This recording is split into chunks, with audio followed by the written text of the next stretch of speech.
Hi అండి అందరికీ. ఈరోజు వీడియో వచ్చేసి బూడిద గుమ్మడికాయ వడియాలు రెసిపీ అండి. అంటే మనం గుమ్మడి వడియాలు ఎలా పెట్టుకోవాలనేది. మేమైతే ఈ 3 గుమ్మడికాయలతో పెడుతున్నాం వడియాలు. చూడండి, ఫస్ట్ ఈ గుమ్మడికాయల్ని చిన్న చిన్న ముక్కలుగా కట్ చేసుకోవాలి. మనం ముందు రోజు పెడుతున్నాం మార్నింగ్ అనుకుంటే నైటే కట్ చేసేసుకోవాలి. ఎందుకంటే అప్పటికప్పుడు అంటే అవ్వదు. ముందు రోజు నైట్ కట్ చేసుకోవాలి. చాలా సన్నగా చిన్న చిన్న ముక్కలుగా కట్ చేసుకోవాలి.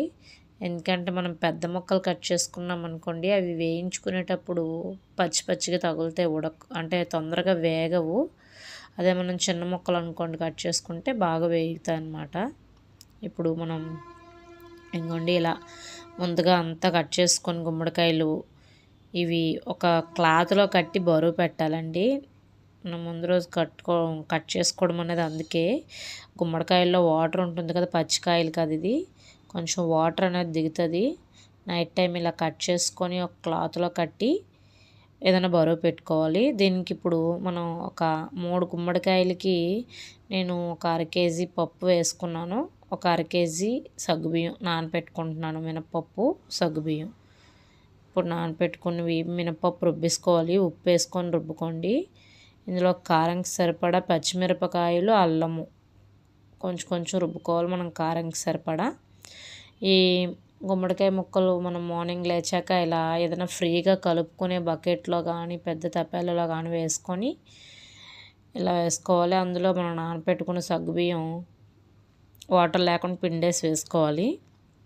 అంతా బాగా కలిపేసుకొని ఈ గుమ్మడికాయలన్నిటికి సగ్గుబియ్యం కలిసేలాగే ముక్కలకి బాగా కలుపుకోవాలి.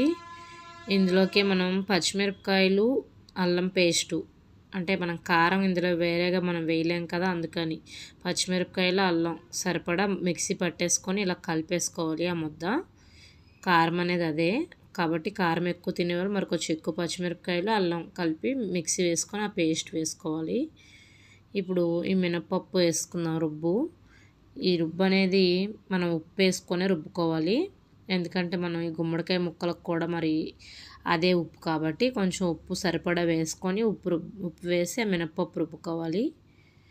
ఇదంతా ముందు రోజు నైట్ ఆ మినపప్పు, సగ్గుబియ్యం అన్నీ నానపెట్టుకుంటే మార్నింగ్ లేచేసరికి ఈ నానిపోయి ఉంటుంది కదా మినపప్పు, అది ఇలా రుబ్బేసుకొని ఇంకా కలిపేసుకోవడమే.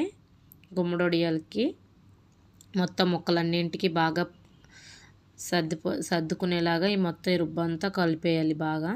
అందుకని పెద్ద బకెట్లో వేసుకోవాలి. అంతేనండి, గుమ్మడి వడియాలు రెడీ అయిపోయినట్టే. ఈ ముద్ద ఇంకా మేడ మీదకి వెళ్ళి చక్కగా క్లాత్లో పెడితే క్లాత్ కంటిపోతుంది.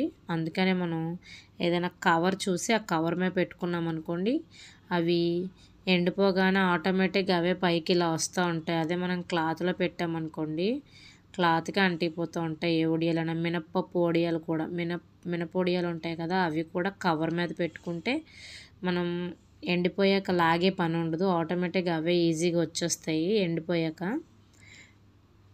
మీకు వడియాలు పెట్టుకునేటప్పుడు అయితే ఈ టిప్ బాగా పనిచేస్తుంది. కవర్ మీద మినపప్పు సాఫ్ట్గా ఉండే వడియాలు ఏవైనా మ్యాక్సిమం కవర్ మీద పెడితే బాగుంటుంది.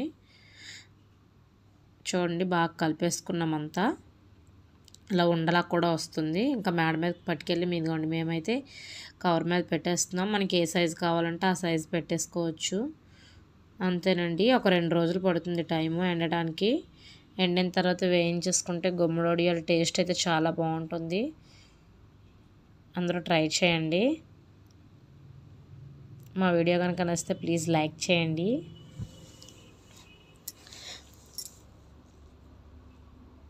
చూడండి, ఇలా కవర్ మీదే పెట్టాలి. కవర్ పైకి లేసిపోకుండా మంచానికి క్లిప్పులు పెట్టి, బట్టల క్లిప్పులు పెట్టి కవరు అలా పెట్టుకున్నాం అనుకోండి, కవర్ స్టిఫ్గా ఉంటుంది. వడియాలు కూడా బాగుంటాయి, కదలు అటు ఇటు. చూడండి, మావైతే ఆ 3 గుమ్మడికాయలు ఇన్ని వడియాలు వచ్చాయి. ఒక కవర్కి వచ్చాయి. మంచం నిండా కూడా రాలేదు, ఒక మంచం సగం దాటి వచ్చాయి, 30 వచ్చాయి. చూడండి, ఎండిపోయి ఇంకా వేయించుకొని తింటే అయిపోయినట్టే. గుమ్మడి వడియాలు రెడీ అయిపోయి. మా వీడియో కనుక నచ్చితే ప్లీజ్ లైక్ చేయండి. మన ఛానల్ని కొత్తగా చూసే వాళ్ళంటే సబ్స్క్రైబ్ చేసుకోండి. Thank you.